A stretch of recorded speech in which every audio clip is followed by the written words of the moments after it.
Hey, good afternoon everybody. So instead of doing a video in the garden, today we're going to do a video in the kitchen and do a little bit of cooking. And today we're going to do some stuffed jalapenos. Now there are multiple varieties of jalapenos. I actually tried looking it up and I got various different answers on the old Google. So I would say that there are at least 15 different varieties, but there actually could be more, plus 20. All different shapes, colors, and sizes. Generally, when you see them in your grocery store, you're just going to see your standard green jalapeno. But this year, I got seeds. Well, actually, this is the second year that I've grown them, and I am growing these lemon spice. I don't drop them on the floor. These lemon spice jalapenos from Baker Creek. Now, spice level for jalapenos. Generally, they run about 3,500 to 8,000 units on the Scoville scale. And I was trying to look up specifically on these, on the lemon spice ones, on what they were. And one site claimed that they were up to 30,000 Scoville units.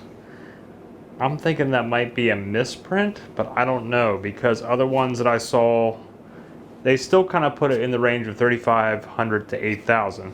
So that's the thing with, actually, with most of your jalapeno varieties, there's a bit of a gap there of, 4 to 5,000.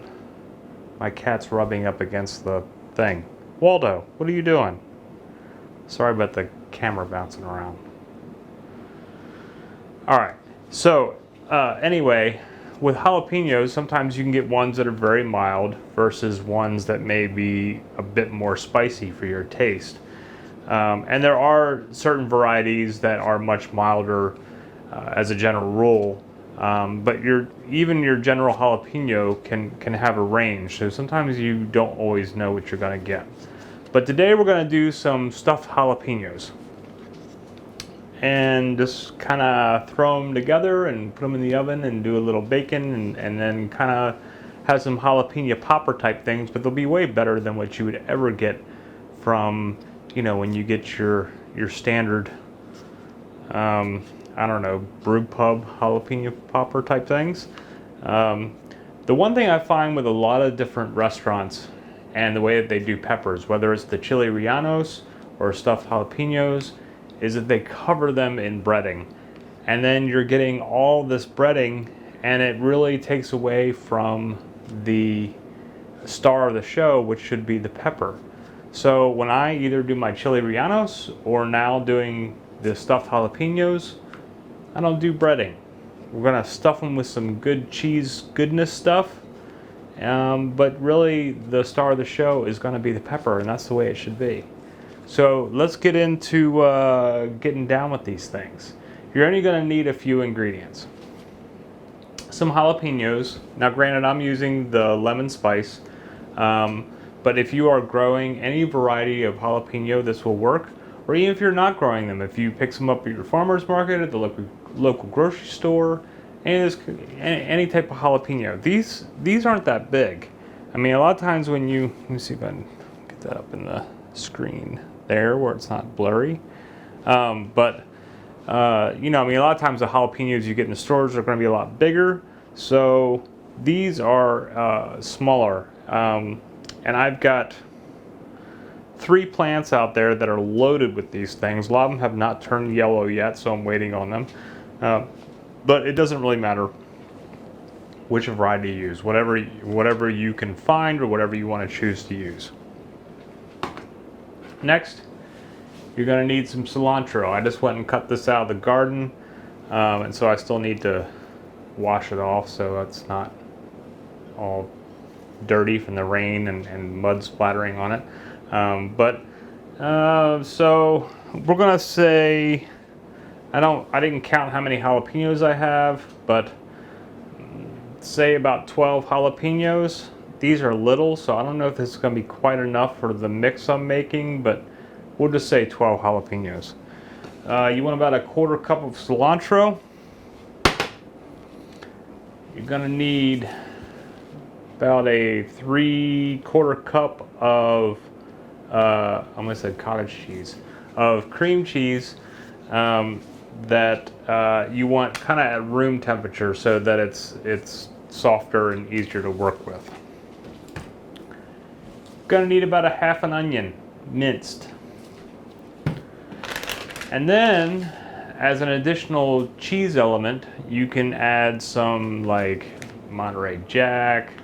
You could use really it's up to you on kind of what you think would be a nice blend for you. Some of the sharper cheeses would probably work better. I'm actually going to use this Mexican style 4 cheese mix, which has, I don't know, cheddar, Monterey Jack, I don't know, it's got 4 different cheeses in here. You'll see this in your grocery store, Mexican style 4 cheese mix. And we're gonna say about 1/4 to a 1/2 cup. You decide again on how much you wanna mix in. But you know, it's really how cheesy you wanna make it. So now we're gonna walk through this. So, one recipe note. One thing that I meant to add to this recipe was cumin, and I didn't, and I should have, because that would have really filled it out and balanced it out some more. I had added a little bit more salt to a couple of these when I was eating them, because I didn't put enough in originally, but I still felt like it needed a little bit more. Now, if you have a dipping sauce or whatever, like I was saying, that would, you know, fill it out as well. But if you add about a 1/2 teaspoon of cumin to the recipe, the original, when you're mixing all the cheese and everything up with the onion and the cilantro and garlic powder, add the cumin. Okay, step 1, before you start mixing your ingredients, you want to preheat your oven to 375 degrees Fahrenheit. I don't know what that is in Celsius, but I'm sure that those of you who use Celsius can do the conversion. 375 Fahrenheit. Heat it up.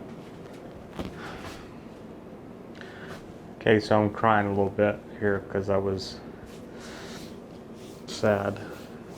No, actually, I'm a little teary-eyed from mincing that onion. So I just minced up, it was about a half, well, it was a half of a medium to small onion, but I'd say, I didn't measure it exact, but somewhere between 1/4 and a 1/2 cup of onion if you are a stickler about measurements. I guess that wouldn't really help you if you are a stickler, because it's somewhere between a 1/2 and 1/4. So somewhere between a 1/2 and 1/4 of a cup of minced onion. But it was a medium smallish sweet onion is what I just used. So just wanted to throw that in there. Okay, so in this bowl, I took the cream cheese, which was one of those standard 8-ounce blocks of the Philadelphia cream cheese, and I took about 3/4 of the block. So what's that, like say 6 ounces of the cream cheese, 1/4 cup of that 4 cheese Mexican blend, a 1/4 cup of the cilantro, and then a 1/2 of a small to medium onion that we just discussed, along with some black pepper to taste, a few sprinkles of salt, and a few sprinkles of garlic powder. So again, this is all to taste. I did not measure my sprinkles. I just kind of sprinkled some over the top. So that's what we got going on in the bowl right now. Now we're going to mix that all together. Okay, so once you get it all mixed together, this is kind of what it looks like. Just a big kind of mess. And I cannot stress enough the importance of making sure that your cream cheese is at room temperature. It will soften up and make it a lot easier to stir. If you take it directly out of the refrigerator, it's just going to be a lot harder to work with. So set it out like a 1/2 hour or so before you're ready to work with it. Now, time for the hot peppers. Okay, one thing that I need to stress here is that when you are working with jalapenos or any type of hot pepper, you need to take some precautions. You will want to either wear some rubber gloves when you're working with them, or if you choose not to wear rubber gloves, like me, I'm not going to be wearing rubber gloves today, but if you choose not to wear gloves, then please make sure that you do not stick your hands in your eyes, in your nose, in your nether regions, because you could run into some problems because that heat will come back to haunt you, and it'll put a hurting on you.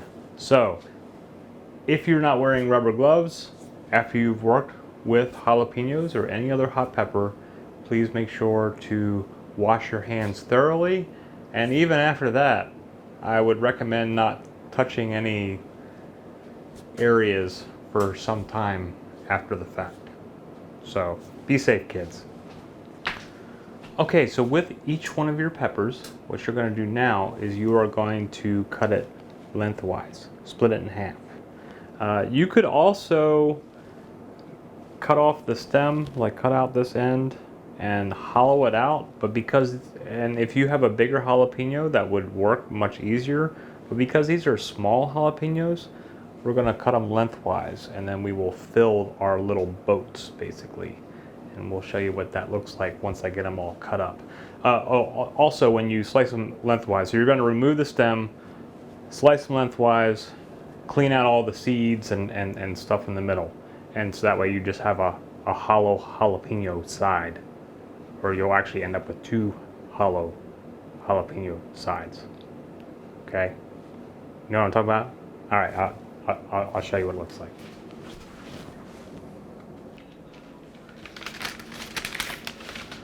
Okay, so I got all the peppers trimmed in half. My halving isn't always the best, but they're cut in half. We'll just say that. But anyway, this is kind of what it looks like. So drop them on the floor. Set that one aside. This is kind of, so you hollow out the seeds, okay? You have your little half pepper. Again, if you are using a different variety, they may be much larger. These are little peppers that we grew out in the garden, and so there's all different sizes and colors, so it's all going to depend on how big yours may be, but this is what they are going to look like once you have them cut in half and you hollow out the seeds and the white, drawing a blank, but the white stuff and the white and the seed, the stuff that seeds are connected to. Anyway, so one other tip is that if you want to make them even spicier, you can keep some of the seeds and mix it in with your cheese mix, right? So that's up to you. I would recommend just going with the regular, unless you already are familiar with the ways of the jalapeno and know how much spice that you like. So next, we're going to take that cheese mixture. I'm going to fill each one of these little half boats, and then I'll show you what that looks like once I get it all in there.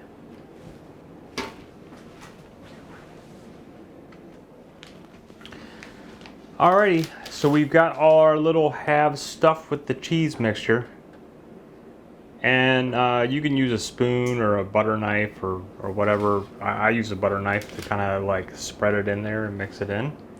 And then you want to put these on a sheet pan like I've got here. I have them on parchment paper. If you don't have parchment paper, you can just put them on a plain sheet pan, but I would recommend maybe oiling the pan first with some olive oil, so that way that your peppers don't stick. Now we're going to put them in that oven that we preheated at 375 degrees for about 20 minutes, maybe even up to 30 minutes. But basically put it in for 20 and then check it after that. You want your peppers to start to maybe brown a little bit. The cheese should start getting a little bubbly and melty. So when it starts looking good to you, then you can pull it out. So it's going to depend on your oven, but start at 20 minutes and then just check it after that. So let's put these in. Okay, so these are out of the oven now.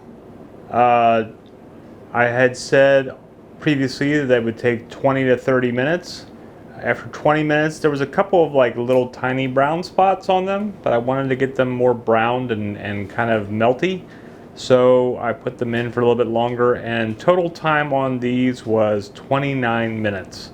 So, you know, figure more on a 25 to 30 minute mark, I guess. Again, depending on your oven. So now let's try these out. It was funny too when I took it, or when I was checking them in the oven, when I opened the oven, you could smell the spice. So there's definitely going to be a little bit of kick to these. I think a nice side of these, because these are appetizers. This is something that's going to be a pre-game meal kind of thing. Pre-game appetizer. Oh, Oliver, you can't have this. Oliver, my puppy, is very excited about this. He doesn't understand that this is not a puppy meal. It's not for pups. You can't have these things. You can't have them. Can't have them. No. Anyway, I could smell, when you open the oven, you could kind of smell that spicy heat coming out.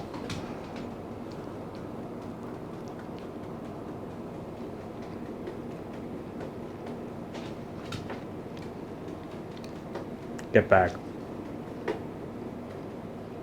That's so good.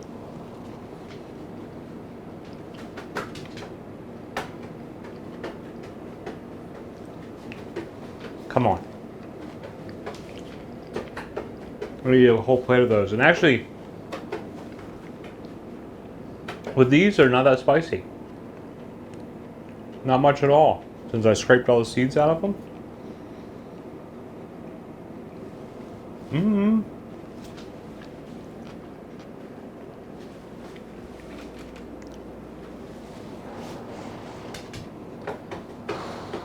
I would say the only thing it would need is a little bit more salt.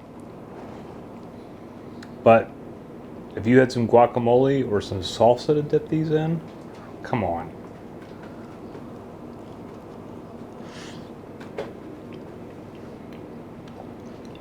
Yeah, this needs a little bit more salt. I didn't sprinkle enough in there. So when you're doing your salt, you might want to taste your mixture first. But I can totally see like dipping this into a little bit of salsa and having this as an appetizer, or you know, something like if you are having Sunday afternoon football or whatever and you want to do like a little pre-game thing.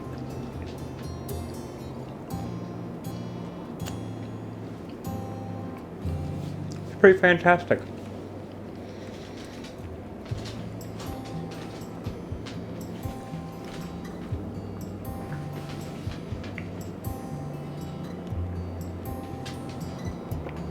So yeah, the spice on these is almost nil, since I took all the seeds and everything out. Very good though. So this is the appetizer round, and we will soon be doing a follow-up with some my chili rellenos, and I'm also going to do a video on my eggplant rolls that are stuffed with cheese and spinach and mint. And I know mint may sound weird, but it gives it a nice little, I don't know, it's good. Anyway, we're going to do some follow-up videos in the kitchen. Oh, and also we're going to do some mock apple pie, which is pie made out of zucchini, but you would never know it was zucchini because it tastes exactly like apple pie. So this week I have a couple more videos planned. So over the next few days we'll get some of these dishes done, and we'll post the videos that you can learn how to make them and maybe get some inspiration for your kitchen. Anyway, hope that you enjoyed this video, and I hope to see you again soon stopping by. Please subscribe to our channel, and hope you're having a great day at your homestead or wherever you might be. Namaste.